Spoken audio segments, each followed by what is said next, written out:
So hello everybody, and welcome to the talent at Zoominar for the magazine industry. And we have Megan Davies and Lydia Gard with us today. Megan is sub-editor of OK and New Magazine and has been so there for 3 years. And Lydia is a freelance travel writer but has worked in the past across many genres and also done stints of editing, including the magazine Country and Town House. So I'm going to ask a number of questions and they can answer that, and it's all very relaxed. And if you have any questions you want to answer, please do put them in the group chat, so it doesn't have to be so private to me, and then we will pick them up later on in the meeting and go from there. So Lydia and Megan, let's start with you, Megan. Tell us what you do, kind of your role and what it actually is. So yeah, I'm a sub-editor, so it was never what I initially wanted to do. I wanted to be a writer. I didn't even know sub-editing really existed. So basically a sub-editor is someone who will fact check all the copy that the writer puts through. They'll liaise with the legal team to make sure everything's, we're not going to get anyone in trouble or ourselves in trouble. I'll often rewrite copy to make sure that it's fit into our target audience. Also, I work on the directly onto the layout, so I see the pictures, maybe resize images, and make the page aesthetically pleasing. And obviously in a world of fake news at the moment, these sort of roles are really important, especially in a magazine industry where, you know, as soon as the magazine is put out to the stands, that's it. We can't call it back if we've made a mistake. We've just got to sort of, well, I have to hold my hands up and apologise. So yeah. Cool. That is definitely more explanation. I said to Megan earlier I wasn't quite sure what she did, so that's really helpful. And Lydia, what about you? Well, I'm a freelance writer these days, so my role has gone from one end of the spectrum to the other.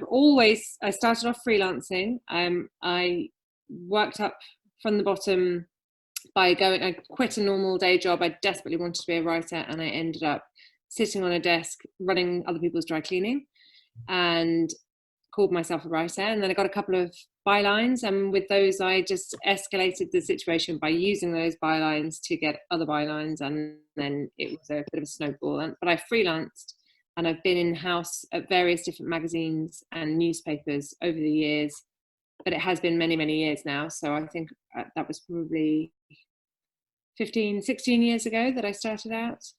And so ultimately, I would say, having been an editor on a desk and also a freelancer, there is a huge, it's an interesting perspective, because you're the one in the field filing the copy on the one hand, going around, sourcing the information, speaking to people, sending it in, always relying on your sub, which is Megan, to make sure that what you've written isn't ridiculous and to do the proper stuff.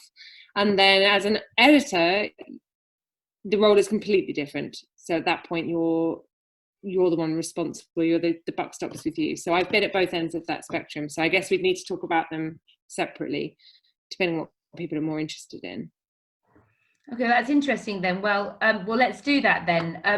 So your spectrum, which is much more editing, Megan, let's talk a bit more about that and how your role fits into the magazine as a whole.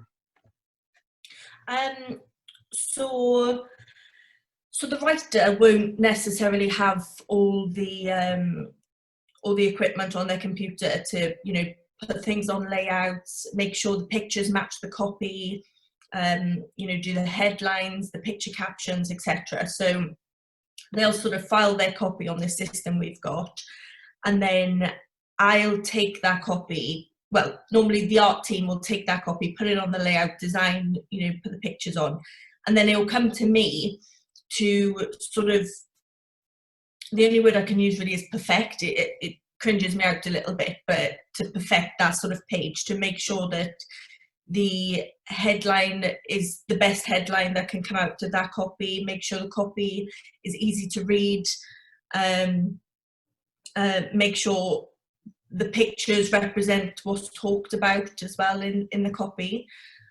So my role would, I think if you took a sub-editor out, which I do believe a lot of publications are doing nowadays, they are sort of trying to train up their writers to make sure they've got these skills, so that they may not need sub-editors in the future, online especially.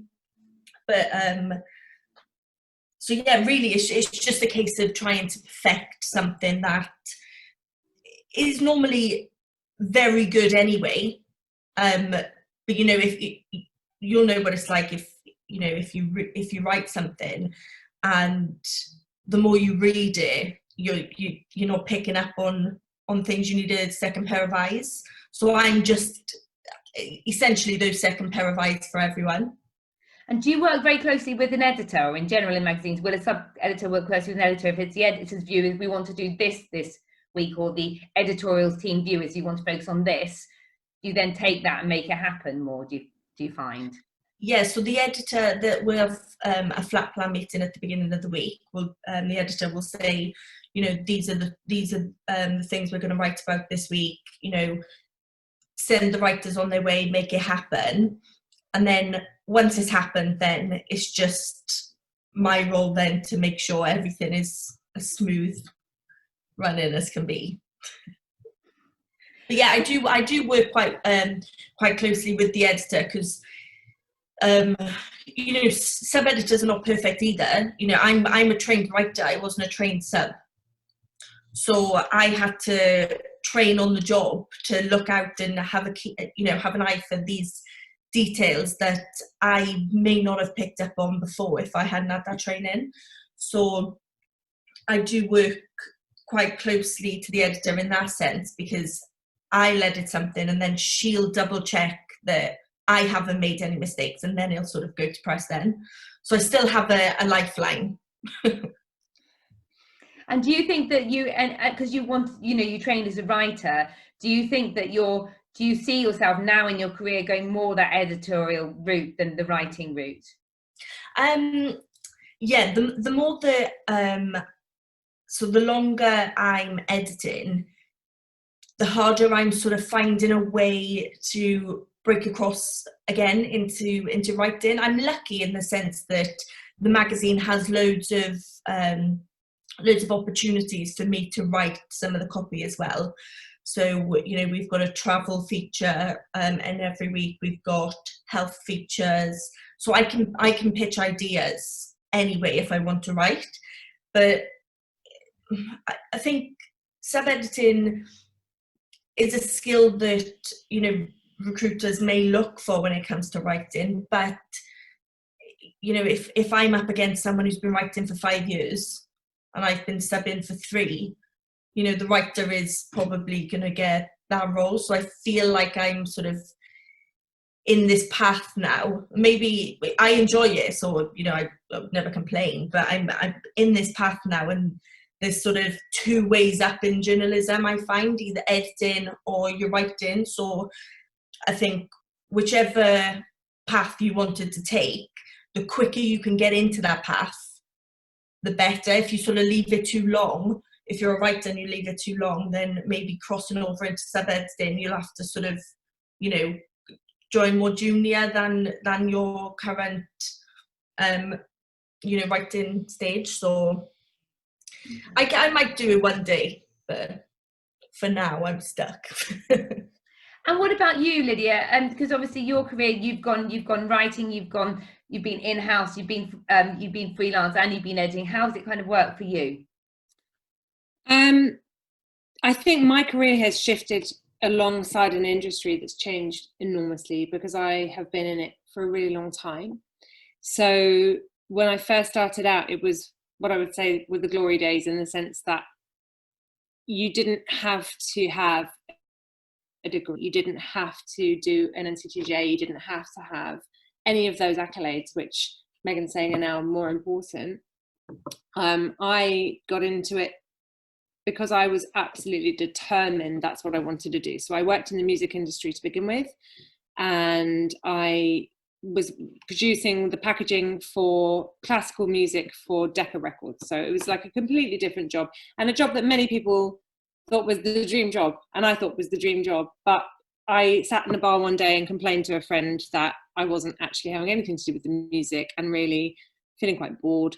And he said, well, what do you love? You love traveling and you love writing, so why don't you be a travel writer? And it was one of those days where I just thought, actually, that is what I want to do. And I took a bit of a plunge, and I wrote to all of the different travel desks and news desks of all the big newspapers and magazines. And I got lucky, because it was back then. Maybe it still happened now. I think people do still value tenacity and just putting yourself out there. And if there are opportunities, fundamentally, people are quite lazy. Even the biggest and most important people in the industry, if something's right in front of them and it just happens to happen at the right moment, you still got a chance of getting in there. As much as there is definitely a pathway, if you're the right personality, or you've said the right thing on the right day, and I know that's an impossible thing to set up, but I was quite lucky. I wrote to a travel editor whose sub was going on, not sub editor, but the person that worked beneath them was going off on holiday for 2 weeks, and he just said, look, I'm not going to pay you, but if you want to come in, go for it. And I was in a lucky enough position. I'd been saving up so I could go for it, and I did. So I started off working for free at the Independent, and then at the Guardian, and then at the Sunday Times News Review, and then at Condé Nast Towers, Folk House. And then once I got there, I was given a gig.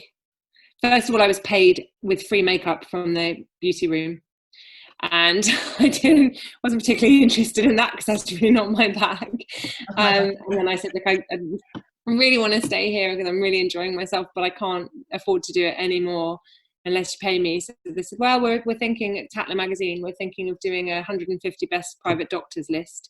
Why don't you write that, and we'll pay you for that. So that's what I started. That's my first paid gig, was to do that.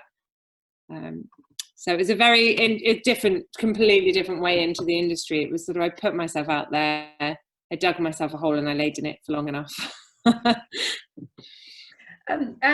So what has been, I'll ask you, Lydia, now, so what has been a career high for you, do you think, so far?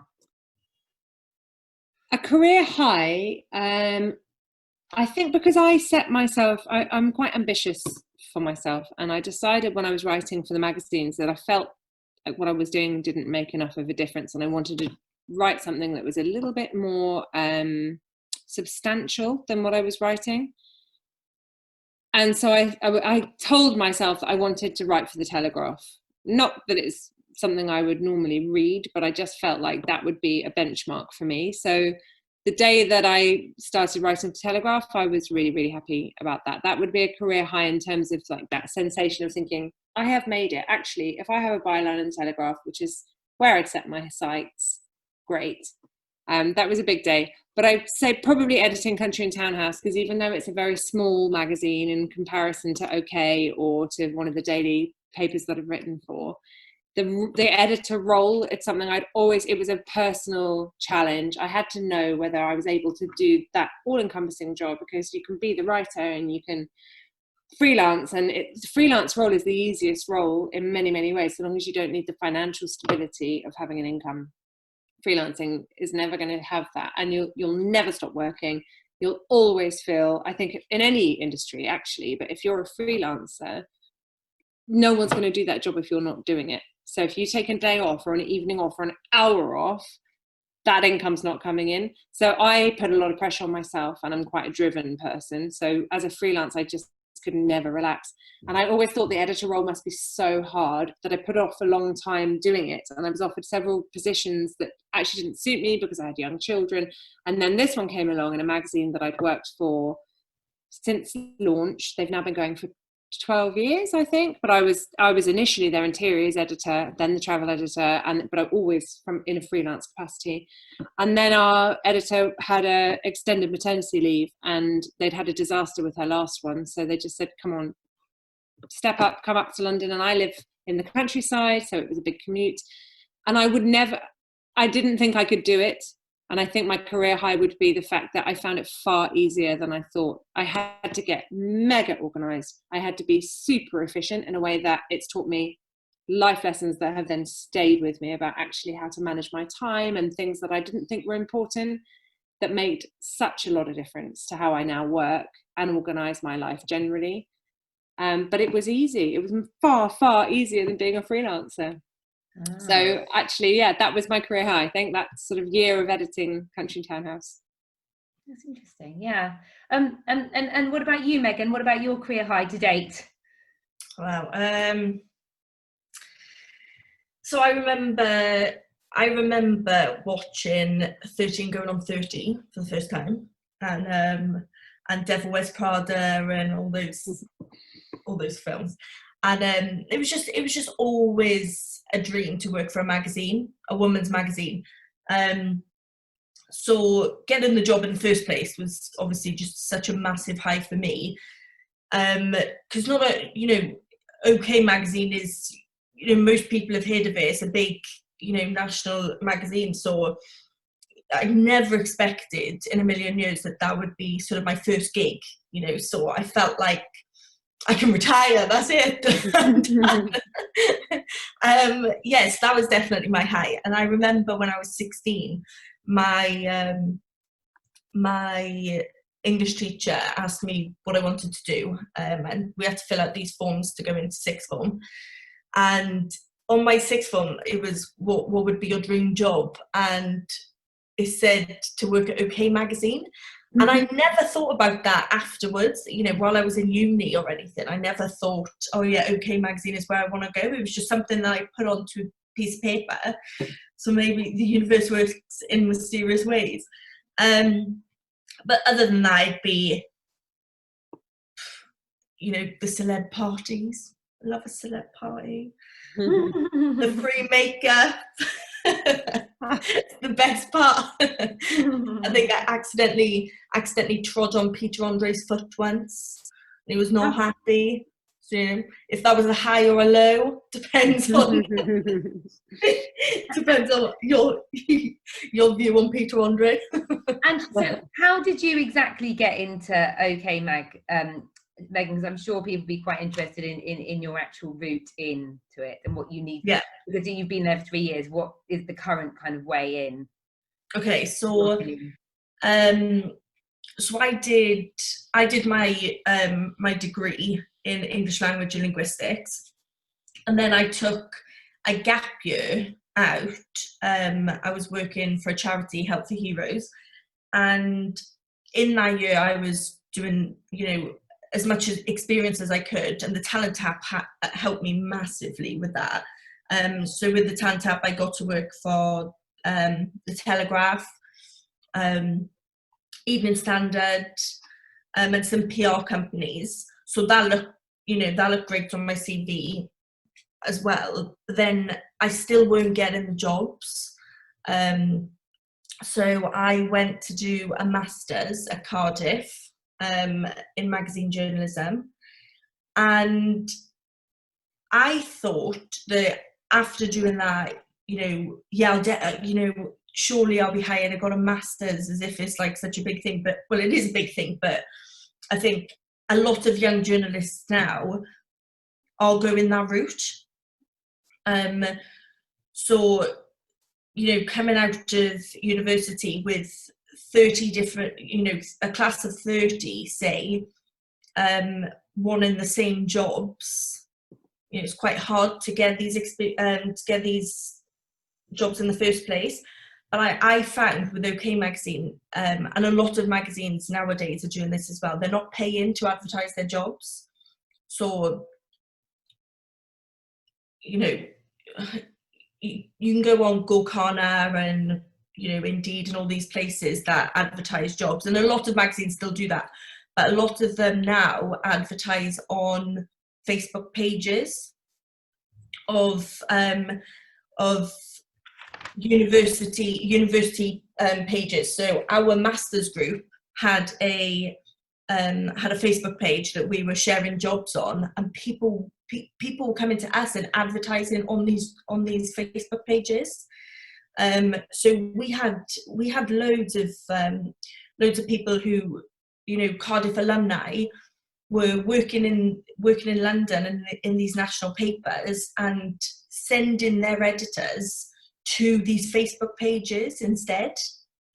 So we had loads of jobs advertised on this page, and then the OK magazine came up for a junior sub-editor, and I think five of us went for it. Looking back now, because we were all sat around the same table applying for this job, and it was quietly competitive. The only thing, because we all had obviously the same masters, but it was the experience that I did get from the Talent App that really helped, like, push me forward. So in my extra time in the summer holidays, instead of enjoying it in the sun, I was working and trying to get as much experience as I could. So that really helped. And also something that people don't really think about, it's a creative industry, right? So my CV wasn't black and white, with a splash of pink. It was designed like a magazine. It was well, I can't even remember now, it was long ago, but it was really colourful, and the text was in, it was different, it was creative. So I think that's really important as well. I must admit, that's the first job I got was exactly the same reason. I was trying to get into PR industry, and I had a really creative, colourful, published standout CV. And it's a standout. As an editor of a magazine, when I moved into Country and Townhouse and took over the editorship, I had a girl underneath me who was basically, she was there on nepotistic principles and not because she had any merit. And she'd worked there for 4 years and couldn't file a clean page of copy because she wasn't interested in working. She was there lifestyle, and we'd agreed that it wasn't the right job for her. So I basically put out an ad, and interesting mentioning Gorkana. It's a good place to look, just to get to know what's happening in the industry. What kind of, Gorkana's good. What kind of pay people are offering, what kind of hours, and whether they expect you to be in London, and just to get to know what sort of roles pay what sort of money. It's all good value. If someone's asked the question here, what sort of things do you encourage people to do editing, if you're interested in writing and editing, I would encourage you to get to know the wider industry. If you have one particular thing you're desperate to do, like I did, travel writing, then just read, go out there. And if you can't afford to go and buy 25 magazines, stand in a place where you can read them, Sainsbury's or Tesco's or whatever, and just look for your travel section. Read everything there is to read. What kind of stuff are they covering? Are there 3 or 4 page features? Are they all small bitty news and brief? Because when you look at a section, particularly travel these days, there's no budget for it. 2 or 3 pages of that's likely to be PR driven information and not actually generated by writers. There's a really funny page, I don't know if it used to be up back in the day, called Journalism, where you could put in a couple of lines. Is it still up there, Megan? Is it still live?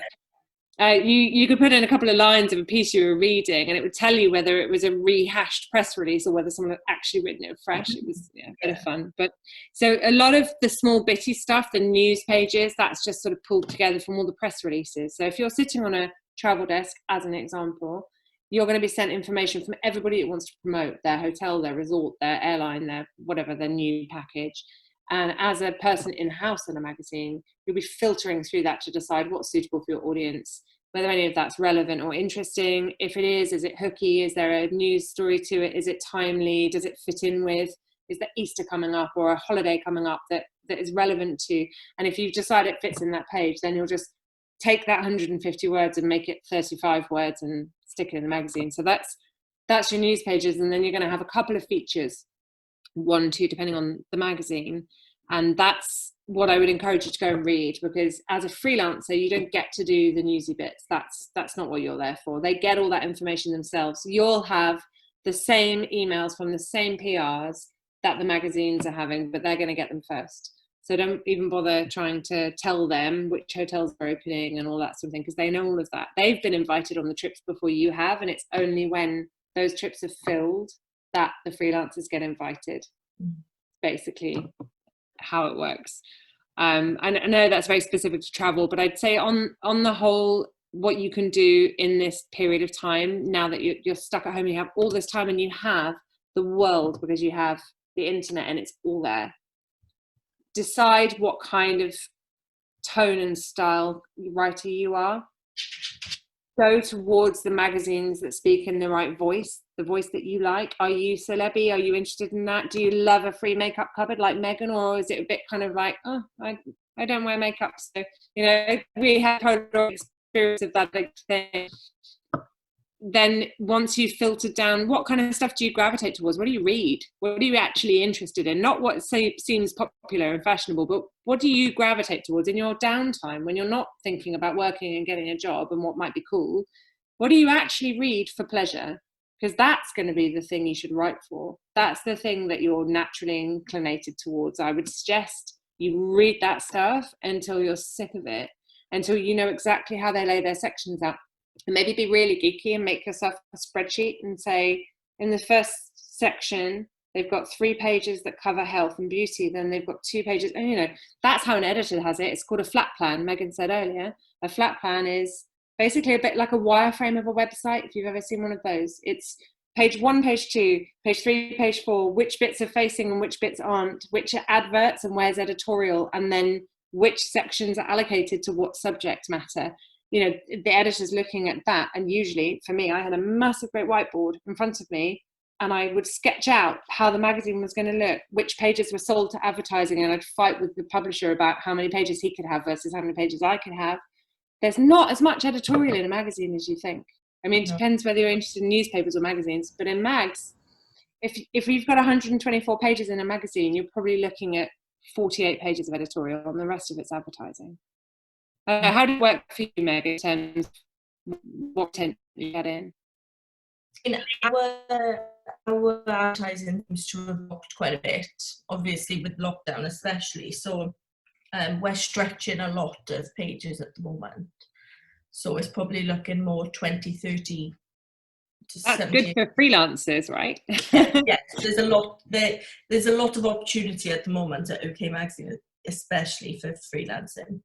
But that, I think that's a good sign for any magazine. Well, the bad sign for the magazine. It's a good sign for freelancer, because if advertising is dropping in the short term, I personally, my belief, and I'm sorry to say this because it sounds very negative, but my belief is that magazine industry is going to shrink massively in the next year, because there's been a dearth of advertising for the last 3 months, and people are going to play it really, really safe. And so there's not going to be a lot of money spent in the next 6 months. A lot of the smaller, more independent ones will either merge their issues or fold.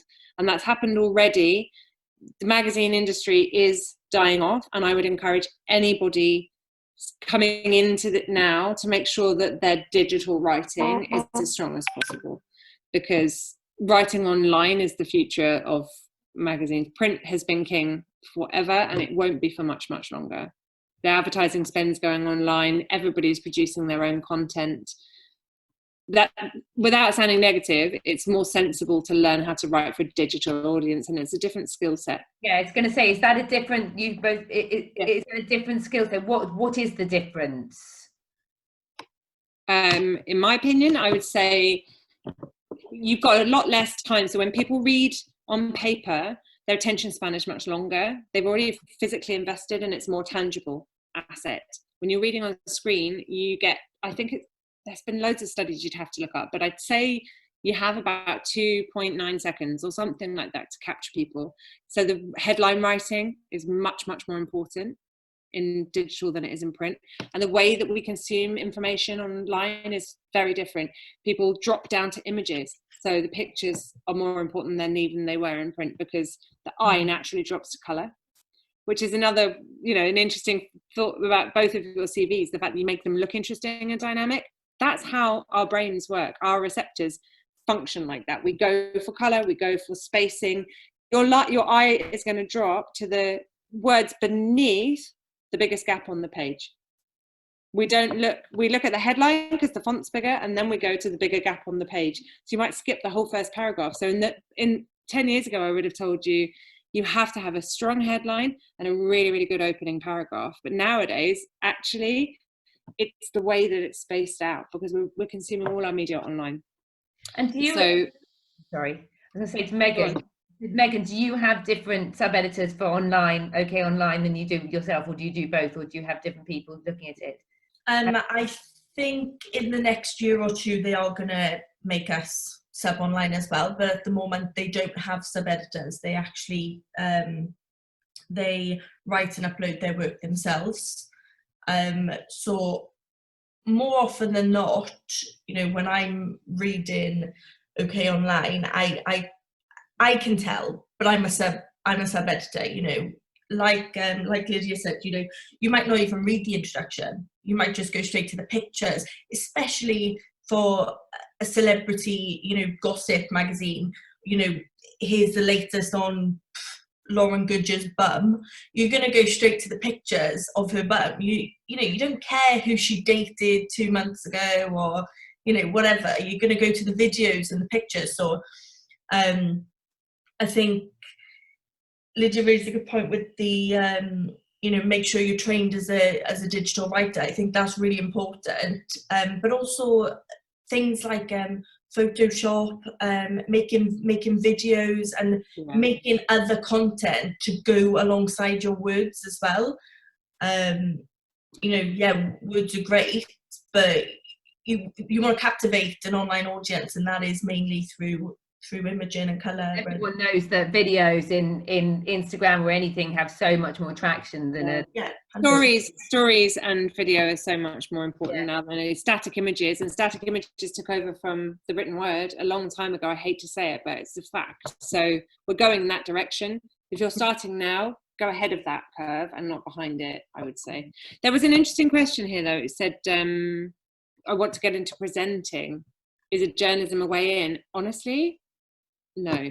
I would say if you're interested in presenting, go into producing and go into the back end of the TV world. It's a completely separate industry. I've probably, in the last 15, 16 years, I've met 2 or 3 TV people randomly at events.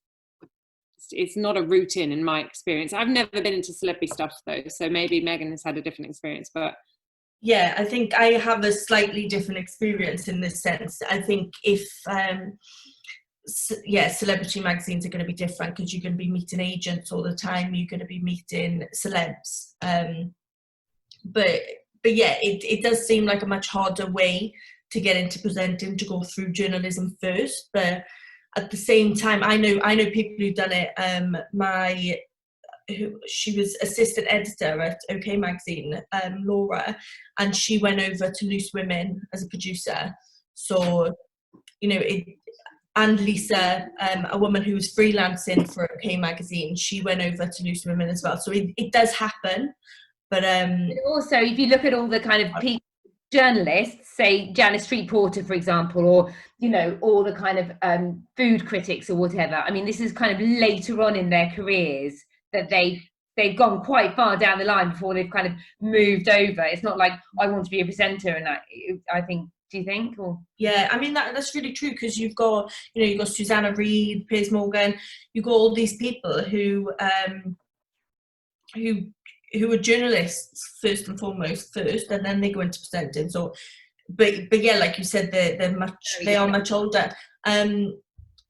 But also so as I was saying about my master's course, so I did specifically magazine journalism, but there were 2 other options for the course. It was broadcast journalism and newspaper journalism. So we were all considered journalists, but just, you know, producing the content differently, you know, and for different audiences. So a lot of the broadcast journalists, first and foremost, they needed to know everything they need, you know, all the basics about journalism first before presenting. Because even, you know, radio is the biggest form of journalism out there. So, you know, and you've got to sort of be a presenter or you know, a broadcaster, but then know your stuff about journalism as well. So it's a difficult one. Well, I'm going to ask maybe one more question, and then we've got so many questions, more than we've had in any of the other Zoominars in our chat room, so our chat box. But I just wanted to ask you what kind of person you think you need to do the roles that you do, and if you do it more editorial and Lydia, you do it more kind of writer side, that would be interesting. And Megan, you're up there now, so you do what kind of person, what kind of character traits you need? So first and foremost, you need to be creative, because as Lydia said, the industry is changing so much, so you want to be ahead of the game and not sort of just floating with it. So, you know, if you've got these ideas, you want to you know, find the person you need to tell them to, and you need to get ahead with it and tell them. I started at OK, and they didn't even have their social media accounts, for example, on their contents page at the bottom. So there was no way to divert people from the magazine to then read the online content. So, you know, I suggested that, and then it was, yeah, whoa, you're so creative. It was like, yeah, that's just standard. Like, what, you know, just little things like this. Put your ideas out there, and always sort of be on the lookout for trends. You know, TikTok is massive. These short Instagram videos, you can incorporate that into your own online. And even if you work for print, for you know, just print, you can still have ideas for online, and you can be the person, you know, pushing that forward, and you can gain your experience online that way if you're already sort of in the magazine industry. As an editor, I'd say the type of person you have to be pedantic. I'm quite pedantic.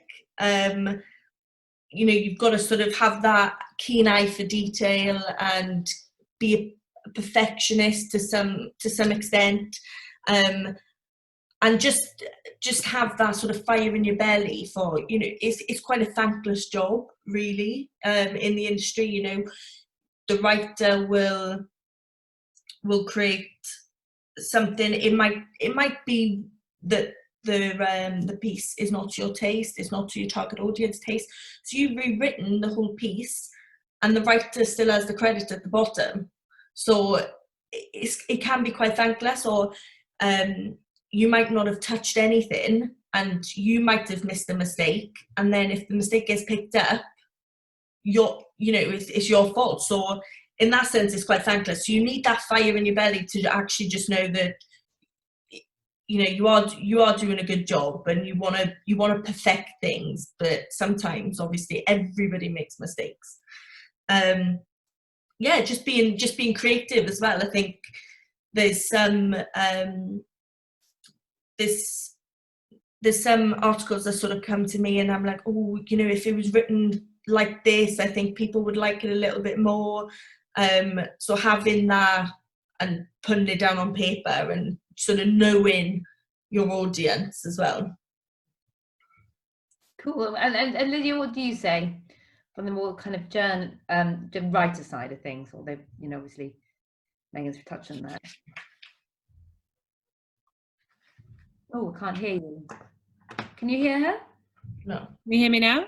Yes. Yeah. Sorry. I think as a writer, if you're a freelance writer, you have to have a thick skin.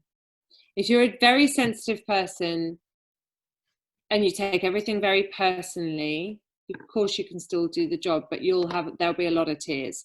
And fundamentally, you might write something, as Megan's saying, to the house style. House style is so important. Before you go and pitch to anybody, if you're going to write something on speculatively, without being paid for it, you know, when you approach someone with a good idea and nobody knows you and you've never written for them before, the lion's share of the time someone's going to say, feel free to write that for me, but I'm not going to guarantee I'll pay you unless I take it. Great, take that opportunity, go and do it if you can afford to, if you've got the time to do that, go away and write that piece anyway, but be prepared for a no. You have to have that thick skin, you know. And some of the best writers in the world, it's a classic, J.K. Rowling was turned down by 11 agents. She was told that she'd written a worthless fantasy that was just something from her own head, and what a waste of everybody's time, by 11 people before she got a book deal. And okay, that's a different industry, but it's the same thing. Not everyone will like what you put out there, but that's okay. You don't need everyone to like it. You just need one editor to like it, and then one audience of one magazine to like it. And it's so I would say you have to be tenacious. You have to do your homework. You have to be rigorous. Go and find the magazine you think you love. Make sure you actually love it. Then read it, know it, spend your time, be diligent. Then when you go to, you have to be investigative. Even if you're writing celebrity stuff, travel stuff, anything, go and find out who the right person is to speak to. It's not going to be the editor of the magazine. It's not going to be probably even the commissioning editor, even though that's their job. There'll be somebody on that desk who is the one that files through all that stuff before it gets to those people. That's the person you want to send it to and make friends with. So spend your time. Don't rush. You have to be patient, even if you're just sending in a piece that they might not even pay you for, because you've got to start somewhere. And I think as a freelancer, you also have to be prepared to have fluctuations in your income, because there'll be times when you're a freelancer, if you get sick, no one's going to pay you. If you take a day off, no one's going to pay you. If you write something that they decide they're going to pull at the last minute, no one's going to pay you. So it isn't the easiest financial position to be in. So why did you choose to do freelancing as opposed to be an in-house features writer or something? I think because I wanted to do travel, and I'm a massive control freak, and I'm not sure that's got anything to do with my job. So I don't suggest you have to be that. But because I did not like the idea of being in-house and being told, oh, we're doing a thing on this all-inclusive 1,700 people resort on the Cypriot coast. I didn't want to be posted to places. I wanted to choose where I wanted to go, and I wanted to do it the way I wanted to do it. And I was lucky enough that and back in the day, there was money to be made in travel writing, in the sense that if I did an article, they would pay a decent amount per word. These days, it's not quite as easy as that. So I could afford to go on one trip for one magazine and come back and then do one trip for one magazine. Nowadays, if you go on a press trip, you go on a hotel review, you'd have to write for 3 or 4 different magazines to make that worth your time and energy. It really does not pay well, but it can still work. And especially if you're doing that on the side of being in-house in another role, or writing features and doing a bit of travel on the side. So freelancing, I would say freelancing is a very different thing to being in-house. And I think somebody had already asked that. In-house is totally different. You have to be reliable. You have to be punctual. You have to be a team player, because there is no such thing as being the one in charge in a magazine. Even as the editor, you rely on other people so much. You can't afford to be unreliable. You can't afford to file anything late. If you file late as a writer, whether you're freelance or you're in-house, it's just not okay, because there's a network of people waiting for that copy. There's your designer who's sitting there with his time scheduled out for him or her. And if you don't put your copy in, then they're blocking out that page with a whole load of gobbledygook. It inhibits other people's workflow. So eventually you're just not popular if you're not reliable. It's important. And I would say always be as diligent as possible about checking your copy, because even though there's a Megan there right now, it's interesting, Megan, you were saying you think that more writers will be trained as subs. And in my experience, we were losing writers and the subs were doing some of the press trips and things in our place, because the writers are less valuable at the end of the day, and there's always another writer out there that will do it, whereas the subs are trained up specifically for those roles.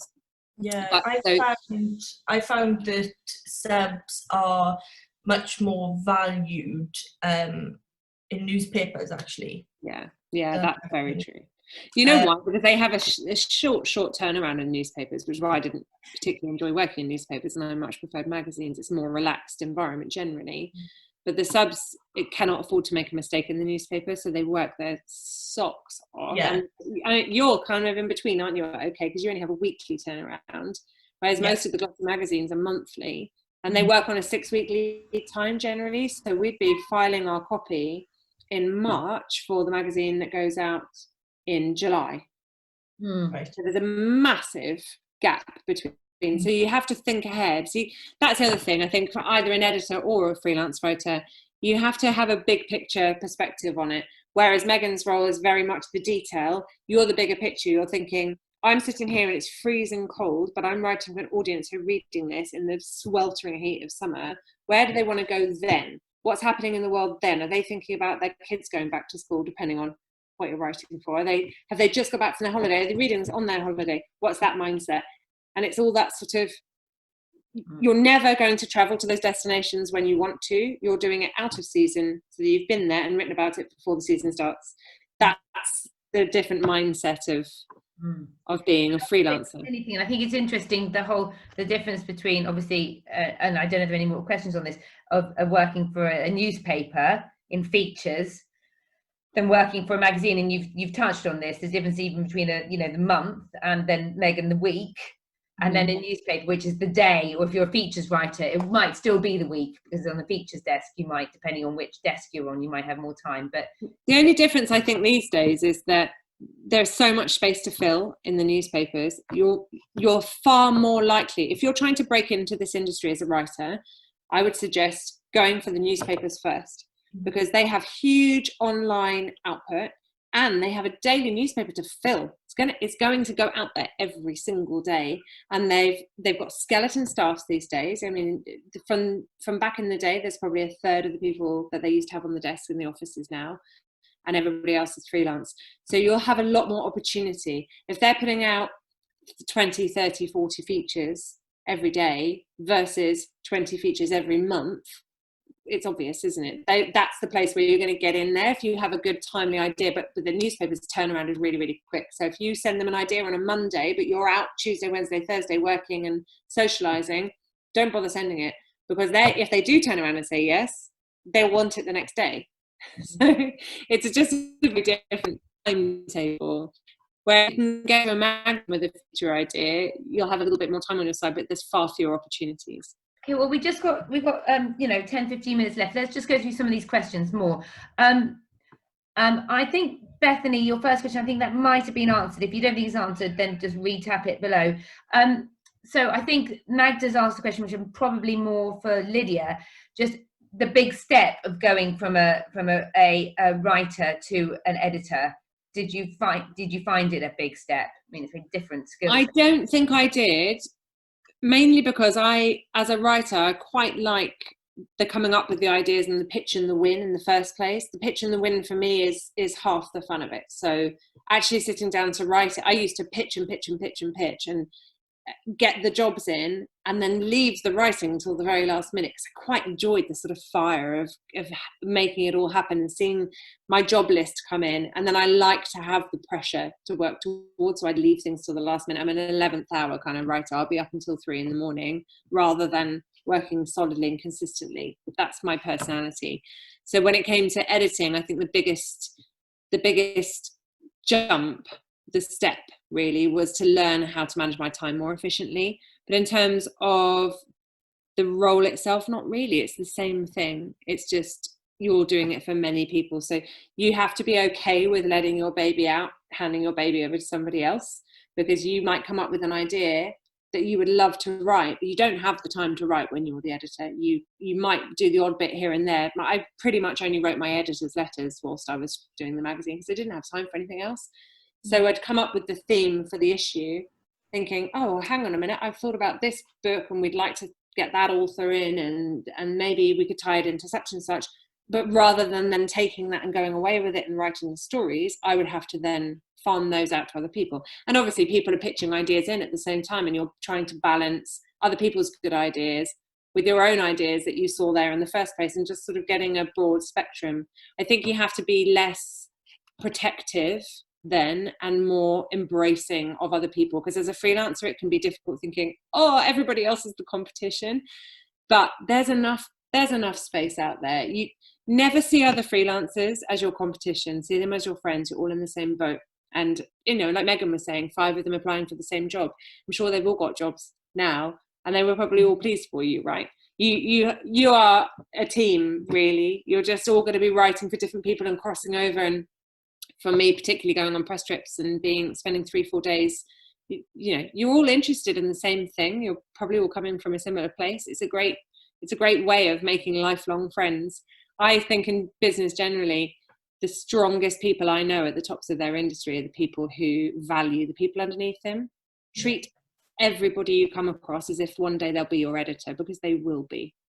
Never patronize somebody's assistant, never be rude to anybody, or think because you have a byline here, there, or everywhere, you can afford to put somebody else down. Because I had someone said that to me a long time ago. Somebody else had been really rude to them, and then she ended up editing the magazine and sidelining them. And I do think that does happen. It does happen because humans are human and nobody likes to be spoken down to.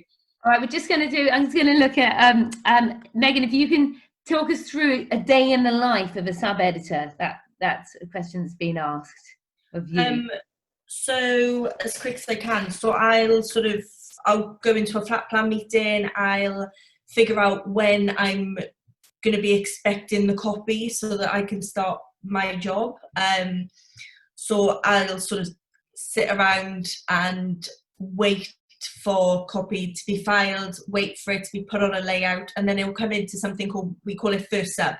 So I'll pick it up on InDesign, and I'll read it straight from the layout and as it would look if it went out to the magazine. So I'll pick that up, write it, maybe rewrite it, edit it, blah, blah, blah, liaise with the lawyers to make sure everything's okay. And then I'll send that to my editor then to have a last look, and then it'll go. And then I'll just pick up another layout. So it's just, I'll keep picking up layouts until I'm done for the day, really. And I saw a question as well about on the masters. You get taught creative iCloud. Yeah, so I did Photoshop. I did all of InDesign, Photoshopping, video making, InDesign, which was really important for my role. Really not so much writers. A writer may not use it, but I use it every day. So yeah, that was really important. And then my interview, so I actually didn't have an interview, which was amazing for me. I did a 3-day trial, which I think a lot of publications are doing nowadays as well, because, you know, they probably will still interview you, of course, but I was brought in for 3 days. I was paid for those 3 days, and they just saw me work. And then at the end of those 3 days, they sort of just said, you know, what experience have you got? What are you looking to, you know, get from this role? That sort of thing. So it was nothing too scary. Well, if you don't consider working for 3 days too scary. And I want to be the best person to contact from said magazine. So Thomas asked who would be the best person to contact for the magazine. So my opinion. You can't see that. That's if you want to, you know, the magazine you want to write for, who in the magazine is the best person to contact. Yeah, so Lydia touched on this. So obviously you've got commissioning editors who would normally do this sort of role. You know, you can pitch to them or something, but you get some magazine, they've got different pillars of information. You've got, you know, so OK magazine, for example, you've got health, you've got travel, beauty, fashion. So at the back of the magazines, you'll have a list of all the staff that work for that magazine and their job roles. So I think, like Lydia said, look specifically for the person you want. You know, if you want to pitch a travel piece, don't go straight to the editor because, you know, they're too busy. Go for the travel writer, maybe even the most junior member of staff, because they might be more willing to sort of put you in the right direction of the people that you want to be speaking to. But just keep emailing. I think if you get ignored 3 times, then maybe stop. I would say still be old-fashioned, though. There's no harm in phoning the front desk and saying, look, I'm trying to pitch an idea and it's about the health fair. Who do I need to actually write to? Clearly it's not the editor. what can you give me a name? They'll never give you an email address. But once you've got a name, you're a journalist. You can figure it out. It's not that hard. It's someone.someone@telegraph.co.uk, or it's whatever. You can find one email address and then you can just transpose the name that you want onto it. Just that's the whole thing about tenacity, isn't it? Just get yourself in front of the right people. And it's not impossible. You just have to have balls of steel. I think a lot of the time as well, over the phone. I mean, I've had emails from PRs that I may have ignored, or I may not, I might not have go back to. But if they call me, I'm more likely to speak to them, because you don't want to come across rude. Whereas you can on email, you can just pretend you lost the email or it's in your junk or whatever. If you answer that phone, they're going to want to help you. Yeah. And if you've really got a decent idea, and you've got the right person, and that you can write in the right tone of voice, I would say that if someone slams the phone down on you, big deal, no one's going to die, but at least you've tried. Yeah. Magda's asking, do you both come from a journalism degree? I'm currently on a fashion marketing course, but I'm also interested in journalism. Fashion journalism is one of my modules that I will be taking next year. Do you think that this could help getting into the industry or not? Having a journalism degree, could it make it difficult? I would say no, it wouldn't make it difficult not to, but obviously having a journalism from my experience, but then I'm quite long in the tooth, so I've been in it a long time. I didn't realise that it was such a thing. I would say when I was editing Country and Townhouse, I got a lot of CVs through the door for the new assistant editor role, and I immediately looked at the presentation. I didn't look for whether they had a degree personally, but then I've been there a long time, and I think it's very different for the sub-editor role. As a writer, personally, I think if you're a really good writer, then how do you demonstrate that skill? You write something. And if you want to write to an editor, don't send them an email saying, hiya, loads of love, how are you doing? It's not an informal thing. If you've never met anybody before, you never approach them as though you've just left the pub and you've left your phone behind. You need to be professional. You don't have to be formal and yours faithfully and yours sincerely, but you do have to be professional. So you don't buy in as a freelance writer, you absolutely don't need a degree. I don't have a journalism degree, and I've edited magazines and sections of magazines and worked in-house and freelance. So no, maybe it's different now. Certainly for online writing, no. You have to demonstrate an ability to write and an ability to find out who to contact, put your idea in front of the right person, and be professional about it. I'm pitching you this idea. This is the right tone of voice. Here's a section of my writing.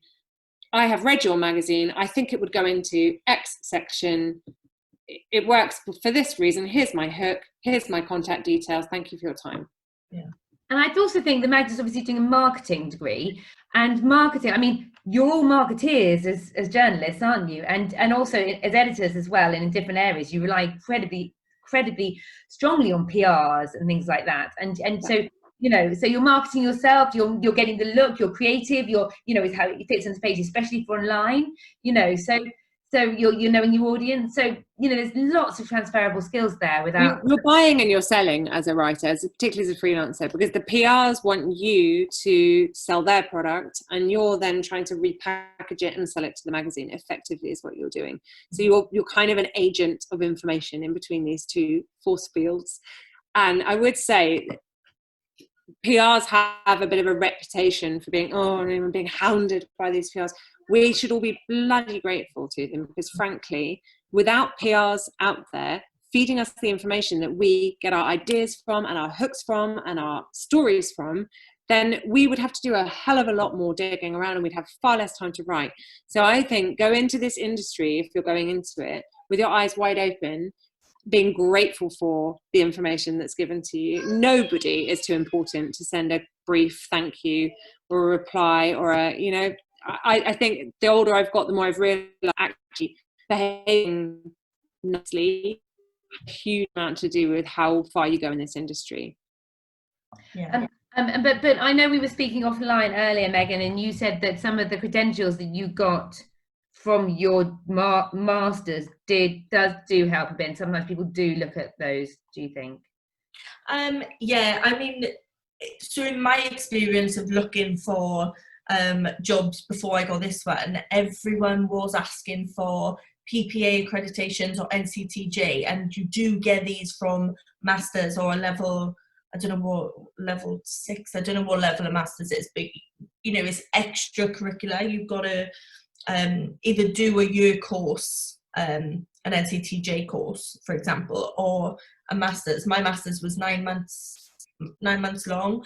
Obviously you've got to pay, so you know that's stressful. But like I said as well, there are people who work for the magazine who are higher up than me that don't have masters, and have been there for 5 years. So it's who you know, the type of person you are as well. And you know, it's sunny outside, it's 8 o'clock in the evening, and you're here listening, you know, about information about the magazine industry. So you've obviously got that drive in the first place to, you know, to make it happen. So it will happen because you're willing to put this extra work in anyway.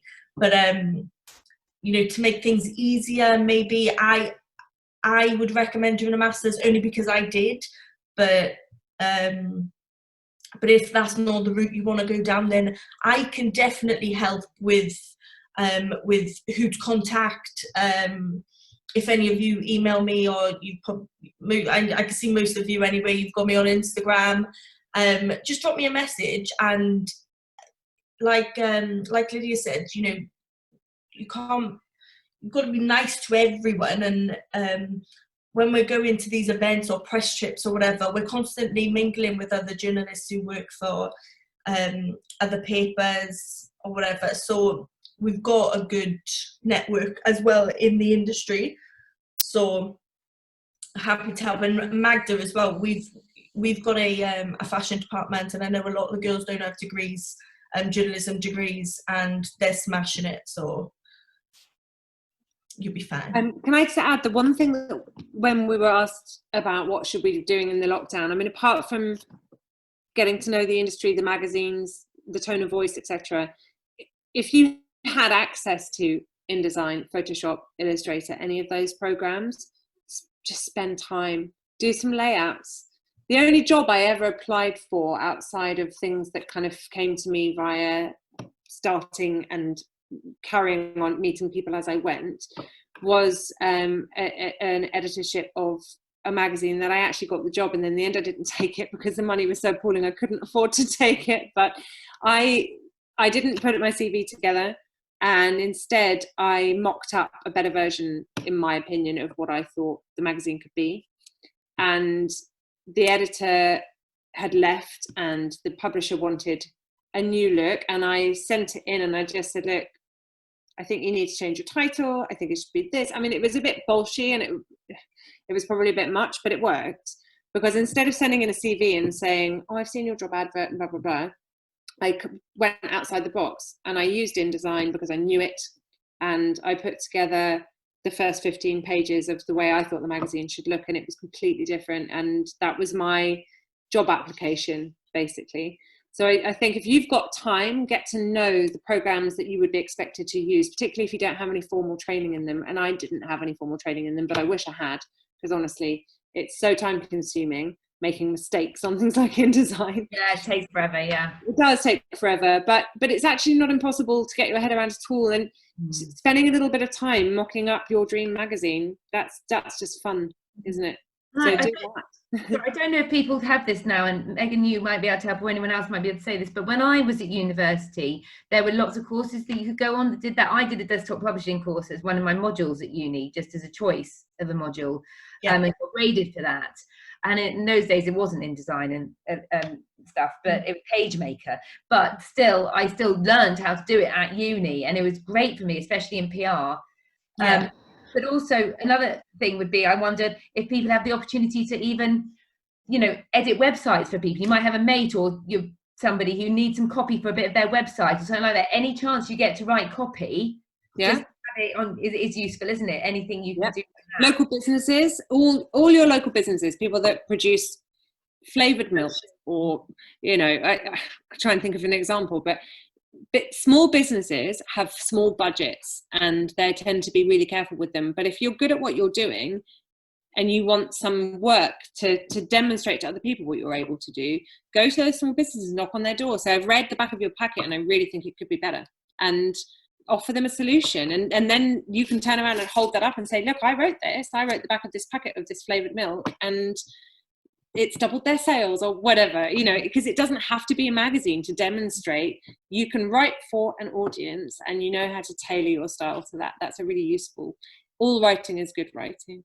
Yeah, and I think it ties in as well. What could you be doing in lockdown? So I know Mariah wants to be a presenter and she started a YouTube channel. Oh, brilliant, by the way. Everyone look at brilliant. Everybody look at it. Turkish Delight YouTube channel. It's so much fun. So it's little things like this that, you know, it's you might have an amazing CV, you might have amazing experience, but there are other people that have these amazing qualities as well. So you want to stand out. So, you know, being able to just share a link with them and just being like, you know, here's my YouTube channel. I'm doing above and beyond.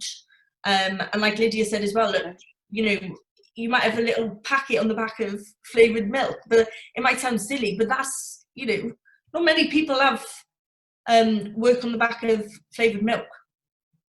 It's great. I suppose blogs and things like that as well would be interesting. Lockdown blogs.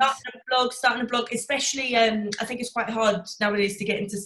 Probably a little bit harder to get into celebrity gossip magazines, especially with the current climate as well. You know, people don't trust them as much anymore.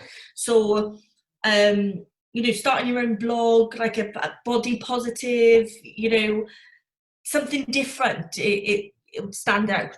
It's something. It would have to be something you really are interested in and believe in. Yeah. I would strongly suggest you don't sit and write about something you think is zeitgeist that you're not really that fussed about, because you'll lose interest in 5 minutes and there'll be no passion in your writing. If you love something, you feel fascinated by it, you're passionate about it, you feel like you have something you have to tell people, you just have to get that information out there. If it's going to kill you if you don't, that's what you need to write about. And then your writing is going to be fresh, and then it's going to be interesting and dynamic. And, you know, when you speak to someone who's bored, you know they're bored. You can hear it in their voice. And it's the same with someone's writing. If you're writing on a deadline, under duress, about something you're not interested in, same answer as why I was freelance. I just didn't want to have to write stuff I didn't want to write because I knew I wouldn't do a good job. But when I'm writing about something I really want to write about, when I find something I really want to share, and it's that whole, oh my God, I have to phone that person and tell them right now feeling, it's the same thing with writing. I have to tell you all about this place. You have to go there. You have to smell it and taste it and feel it and experience it. That's when you know you're writing about something you're interested in. And that's when you're going to do your best writing. Just practice that stuff. Thank you. Does anyone else have any more questions? Because if not, if you guys have got any little final, I mean, I loved your one, any final kind of like words of wisdom that you could put out there for everybody tonight? Megan? I mean, I'm just really impressed that there are people watching this in the first place. I think it's amazing, little things like this that, you know, everybody knows something that you don't. So it's listening to people and just listening about their experiences. It doesn't mean that you've got to follow the same path in any, you know, in any sense, but just knowing that people do have different paths. There's not one straight path. And if, you know, if your path doesn't seem to be going mainstream, that's fine. You know, you'll make your own path and you'll get there the way that you need to get there. Just be positive and just don't think, oh, this, you know, I can't do it, this is taking too long, because you will get there in the end. And I think if there's one job going, somebody has to do that job. So why can't it be you? Yeah. So just believe in yourself. Believe in yourself. And Lydia? I think twofold. I love that, and I think that's absolutely how it should be. You absolutely must believe in yourself, because ultimately you're going to look around in whatever industry you go into, even in a university classroom or a boardroom full of people, And you're going to look around and think, oh my God, these people are so impressive, and they've done this and they've done that, and oh my God, and I can't keep up, and they're all so intelligent. Everybody is thinking the same thing. Everybody feels like they're winging it, feels like they don't necessarily belong in that room, and hopes to God that no one catches them out. We all go through our entire lives, and I can tell you this from slightly grander age than the rest of you looking at you. You're always going to feel like that. It doesn't change whether you're 18 or 38 or whatever stage you get to. But just you're in that room and you deserve to be there. So if you're in that room, you deserve to be there. If you're invited to a drinks party, say yes, because you never know who's going to be there. And if someone asks you how you are, don't say fine, think of something more interesting. Just be who you are and connect with who you are and be confident about who you are, because people will remember you then. They're not going to remember you for being demure and polite. They're going to remember you for having an opinion, perhaps not too loud an opinion, but just don't be confident. Walk into the room and own it, because that's how you get remembered, and that's the kind of attitude that will, particularly in a creative industry, that will open doors and give you opportunities, I think. But on the whole, be a nice person. Be true to you and be a nice person, because I think the first break I ever got was by meeting somebody at a drinks party and telling them I was desperate to be a journalist. And it ended up being Christina Appleyard, who is long-standing old school journalist at the Daily Mail, who said, oh, my husband's in such and such a science writer, and I reckon I could probably get you to go and have a drink with so-and-so. And I jumped all over it, and I was irritating, and I messaged her 3 times, and it ended up happening. But it wasn't because I was a great writer, and it wasn't because I had a university degree. It was because I put myself out there. And I don't know how I got the confidence, but I had the confidence to say, I really want this. Please, can you help me? Ask for help. And then when you're asked for help 20 years later, give the help. You've got to give it back. You've got to give it back. Thank you. Thank you. Yeah, take every opportunity that comes your way and make the most of it. And obviously, that's what we try and do here. And ask for that help. Like, I am here. Naomi has my email address. If anybody wants to ask anything, I'm very happy to answer. Everybody on this knows my email address. So email me, and I can, and I'm sure that Megan or Lydia will be able to help. They're both obviously incredibly busy, but as we say, be tenacious, and you'll get there. And so thank you so much for giving your time, ladies, for us today. It's really helpful. And I hope, and I know, because I've listened to it, that it's been helpful for everybody else. So yeah, thank you. And soon we'll be out of this lockdown and be able to do more, but make the most of every opportunity while you're on lockdown, as Lydia said, to get absolutely your skills. And just add me on, social media, LinkedIn, Instagram, whatever, and I'm more than happy to help. And like Lydia said, ask for help. It's flattering. It's flattering when you were asked to help someone. So you're more than likely to when someone actually comes to you personally. It's absolutely true. It's absolutely true. But people are much nicer and more approachable and more willing to help than you expect. Don't be intimidated by anybody. Yeah, definitely. Cool. Brilliant. Thank you ever so much. I'm going to turn this now. But thank you all, and have a good rest of evening. Bye, everybody. Bye, guys. Bye. Bye. Thank you. Oh, he says, end. Oh.